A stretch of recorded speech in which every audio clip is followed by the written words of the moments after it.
has been a non-stop cavalcade of heat coming at Tinseltown, Hollywood, ever since Harvey Weinstein's little slip-up went public. And of course, because every celebrity who knew him is a die-hard paragon of feminism and women's rights, debate far and wide has been sparked over those particular issues. And whether it's your average Twitter plebeian or the mainstream media, new topics for educated discussion have arisen, such as misogyny and hypocrisy on the part of the political left who associated with the man in question. But, my dear viewers, I find it funny that the normal fags who eagerly devour TV and movies made in Hollywood would also take their sweet time to earn their good boy points by taking a stand on the cybernetic soapbox for feminism and women's rights, all the while blissfully unaware that some of these shows are made and produced by these sexual predators.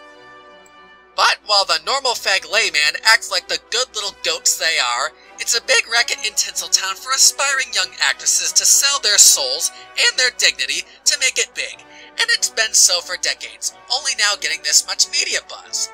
Canadian filmmaker Paul Hages was interviewed by The Guardian concerning this issue, and as it turns out, according to him, that Hollywood has a fairly sexist atmosphere towards women, and that many indeed knew Weinstein was a sexual predator, but either did nothing or hushed it up. And it's no wonder.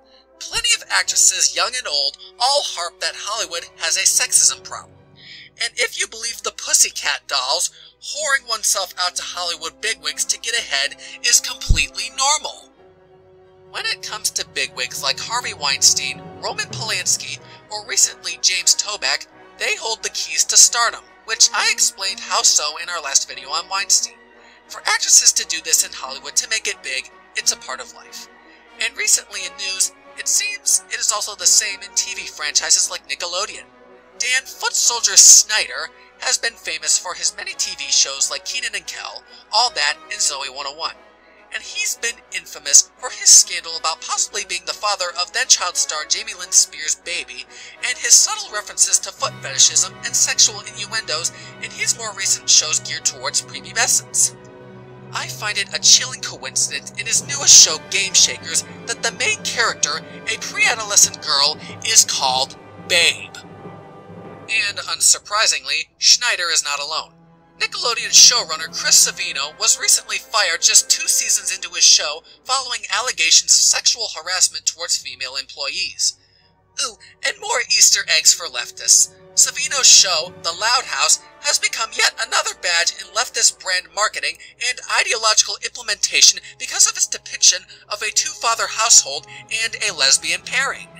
These TV shows and films either possess these cancerous fan bases or are used by the left as a political propaganda in the sphere of Western pop culture.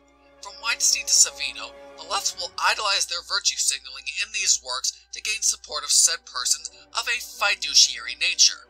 Harvey Weinstein was a big financial donor to, surprise surprise, Democrats. And they will use these films and shows producers to pander to voters for political gain.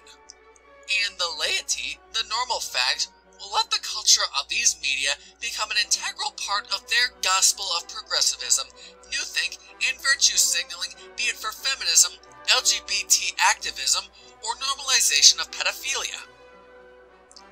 Now, I'll get to the point. Politics is downstream from pop culture, and Hollywood is the pop culture holy land of America and the Western world.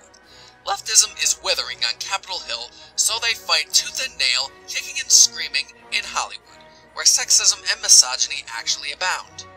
The left and their constituents alike are using a vessel that is a living contradiction to their views on feminism and gender equality, and as much as they try to deny it, they know it just as much as we do.